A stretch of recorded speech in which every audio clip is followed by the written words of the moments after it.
Hello, स्वागत है आप सभी को हमारे इस न्यूज चैनल पर। झारखंड के हर छोटी बड़ी खबरें जानने के लिए चैनल पर जुड़े रहे। धन्यवाद।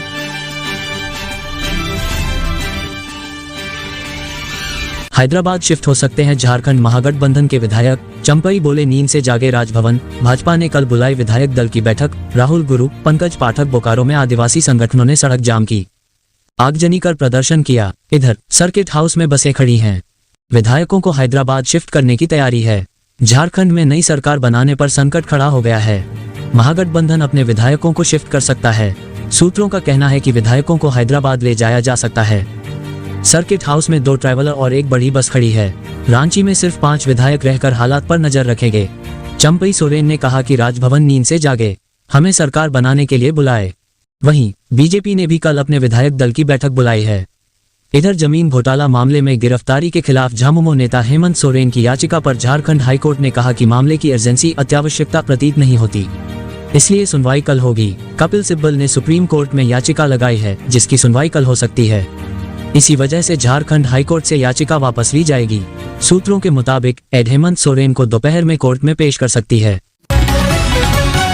जिसकी पहचान टाइगर वो अब बनेगा झारखंड का नया सीएम। सिर्फ 10वीं तक पढ़े हैं, जानिए कैसे कल्पना को छोड़कर इन पर राजी हुए विधायक। जमीन घोटाला मामले में प्रवर्तन निदेशालय एड ने झारखंड के पूर्व सीएम हेमंत सोरेन को अपनी गिरफ्त में ले लिया है। उनकी पत्नी कल्पना सोरेन के नाम पर भाभी और भाई के विरोध के बाद सोरेन परिवार के वफादार चंपई सोरेन को महागठबंधन के विधायकों ने अपना नेता चुना है। हेमंत सोरेन की जगह अब चंपई झारखंड के नए चीफ मिनिस्टर होंगे। झारखंड टाइगर के नाम से मशहूर चंपई सोरेन को शिबू सोरेन का हनुमान कहा जाता है। पैरों में चप्पल, ढीली शर्ट पैंट और सिर के बालों पर फैली सफेदी चंपई सोरेन की कुछ ऐसी पहचान है। वे सादगी से जीवन जीते रहे हैं। सरायकेला से इन्होंने 6 बार विधानसभा का चुनाव जीता है। 1991 से 2019 के बीच ये केवल एक बार साल 2000 में चुनाव हारे हैं। 2005 के बाद से ये लगातार सरायकेला से विधानसभा का चुनाव जीतते आ रहे हैं। हेमंत सोरेन जब पहली बार सीएम बने थे, तब इन्हें खाद्य आपूर्ति और साइंस एंड टेक्नोलॉजी मिनिस्टर बनाया गया था। पॉलिटिकल एक्सपर्ट कहते हैं कि चंपई सोरेन झारखंड आंदोलन के वक्त से ही शिबू सोरेन से जुड़े हुए हैं। इनकी गिनती न केवल सोरेन परिवार के विश्वस्त नेता के रूप में होती है, बल्कि पूरी तरह समर्पित कार्यकर्ता भी कहे जाते हैं। चंपई को सीएम बनाना इसी वफादारी का इनाम माना जा रहा है। इससे पहले 2008 में जब सीएम रहते शिबू सोरेन तमाड़ विधानसभा सीट से चुनाव हार गए थे, तब भी चंपई का नाम सीएम पद के लिए उछला था। हालांकि तब ये संभव नहीं हो सका था। वरिष्ठ पत्रकार हरिनारायण सिंह कहते हैं कि चंपई सोरेन को सीएम बनाना हेमंत सोरेन का एक और मास्टर स्ट्रोक है। इनके नाम पर किसी को ऐतराज नहीं होगा। इस एक नाम के साथ हेमंत सोरेन पार्टी और परिवार दोनों को साधने के साथ सरकार बचाने में भी कामयाब हो जाएंगे।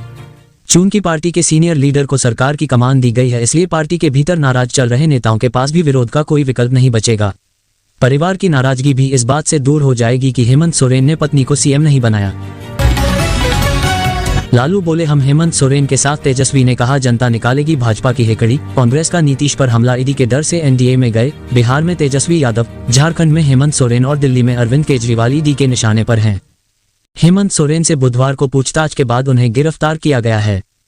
नए मुख्यमंत्री चंपई सोरेन होंगे। ईडी की राज्यों में हो रही कार्रवाई को लेकर बिहार में भी सियासी बयानबाजी शुरू हो गई है। कांग्रेस ने कहा कि नीतीश ईडी के छापों से डर गए थे, इसलिए वो एनडीए में शामिल हो गए।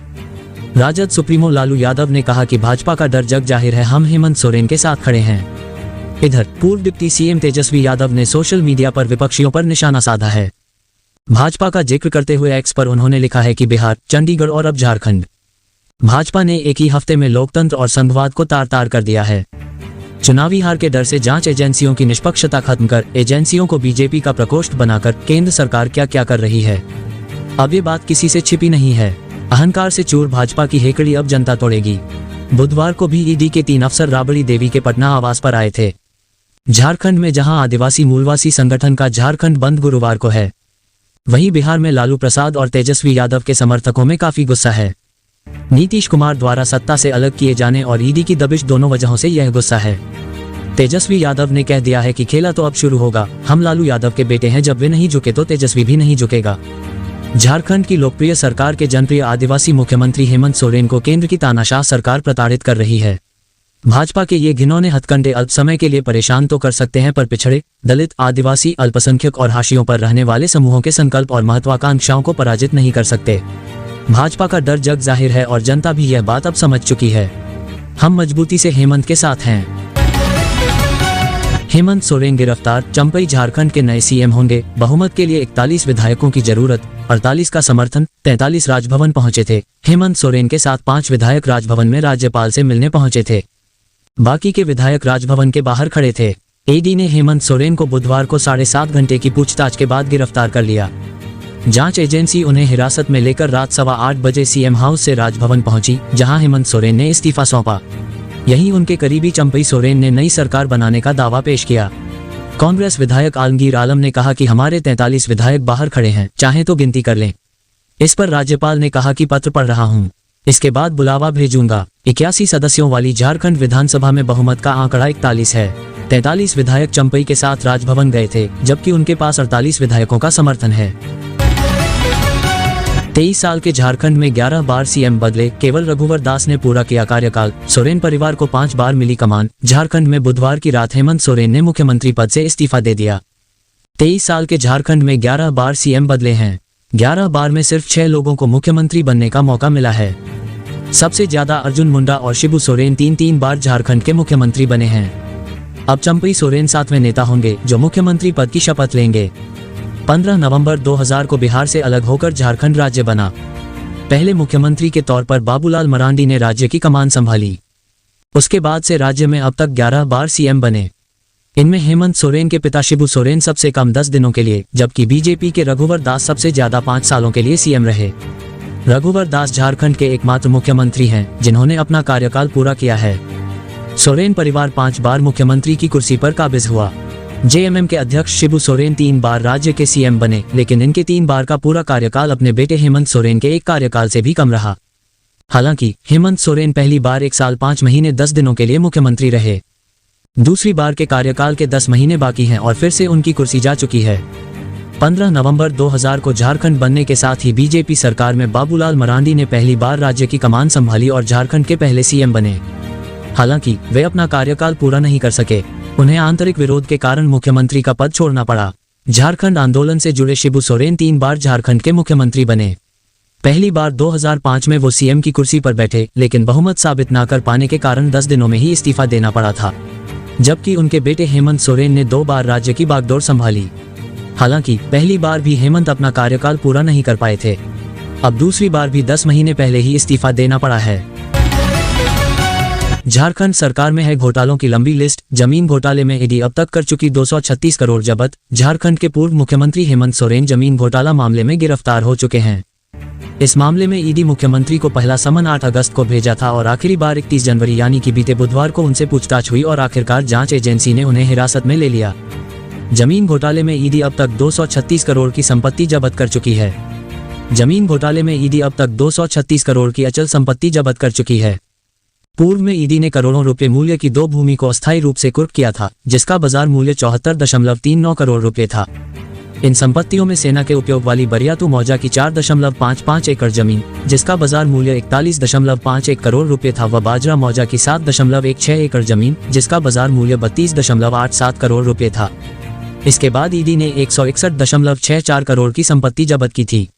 इनमें चेशाया होम रोड के गाड़ी गांव मौजा के खाता नंबर 37 के प्लाट नंबर 28 स्थित 1 एकड़ जमीन, नामकुम अंचल के पुगड़ू मौजा स्थित खाता नंबर 93, प्लाट नंबर 543, 544, 546 व 547 में 9.30 एकड़ जमीन व सिरमटोली में वार्ड नंबर 6 स्थित एमएस प्लाट नंबर 908, 851 व 910 में 5.883 एकड़ जमीन शामिल हैं। झारखंड का मौसम। सुबह सुबह हुई बारिश ने बढ़ा दी ठंड। 3 से 4 डिग्री तक गिरेगा तापमान। उत्तर भारत में पश्चिमी विक्षोभ और जेट स्ट्रीम का असर झारखंड में दिख रहा है। इसकी वजह से मैदानी इलाकों में कोहरा भी देखने को मिलेगा। 1 फरवरी की सुबह में बारिश हुई। इसके बाद न्यूनतम तापमान में वृद्धि देखी गई। झारखंड की राजधानी रांची समेत पश्चिमी, दक्षिणी और मध्य झारखंड के कई हिस्सों में गुरुवार 1 फरवरी की सुबह सुबह हुई बारिश के बाद ठंड बढ़ गई है। खूंटी में 3.5 मिलीमीटर और गुमला जिले के भरनों में 2.2 मिलीमीटर वर्षा हुई है।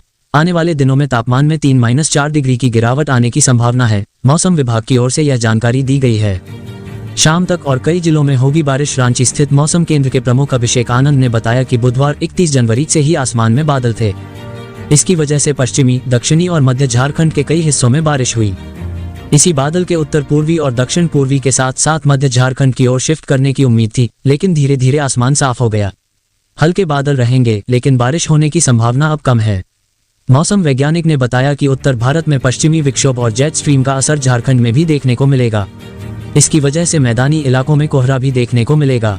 1 फरवरी की सुबह में बारिश हुई, इसके बाद न्यूनतम तापमान में वृद्धि हुई, लेकिन अब 1-2 दिन में तापमान में 3 से 4 डिग्री की गिरावट आएगी। बजट 2024 इस साल भी खास रहा। निर्मला सीतारमण का बजट लुक, जाने पिछले 5 साल के उनके अनोखे अंदाज। केंद्रीय वित्त मंत्री निर्मला सीतारमण ने 1 फरवरी को अपना लगातार छठा बजट पेश किया। वित्तीय वर्ष 2024-2025 के लिए केंद्रीय बजट पेश करते हुए निर्मला सीतारमण ने कई सारी घोषणाएं की।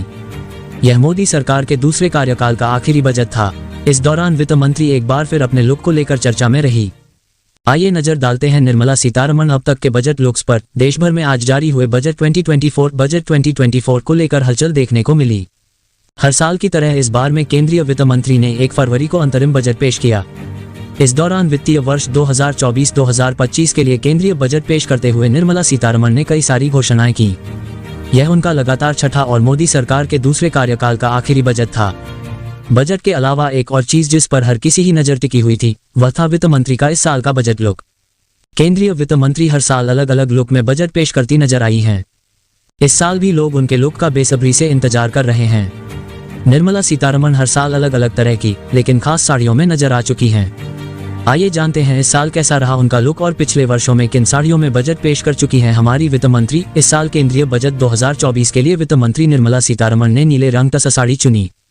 उनकी इस साड़ी पर क्रीम रंग से कौंधा वर्क किया हुआ था, जो उनकी इस साड़ी में बेहद खूबसूरत लुक दे रहा था। इसके साथ ही उन्होंने अपने लुक को पूरा करने के लिए क्रीम रंग का बॉर्डर वाला ब्लाउज पेयर किया था। बात करें पिछले साल की, तो केंद्रीय बजट 2023 के दौरान वित्त मंत्री ने मैरून इल्कल रेशम साड़ी पहनी थी, जिस पर पारंपरिक कसूती वर्क किया हुआ था। साथ ही काले और सुनहरे रंग की बॉर्डर उनकी साड़ी की शोभा बढ़ा रही थी। साथ ही उन्होंने इसके साथ ब्लैक और गोल्डन बॉर्डर वाले लाल रंग के ब्लाउज को पेयर किया है।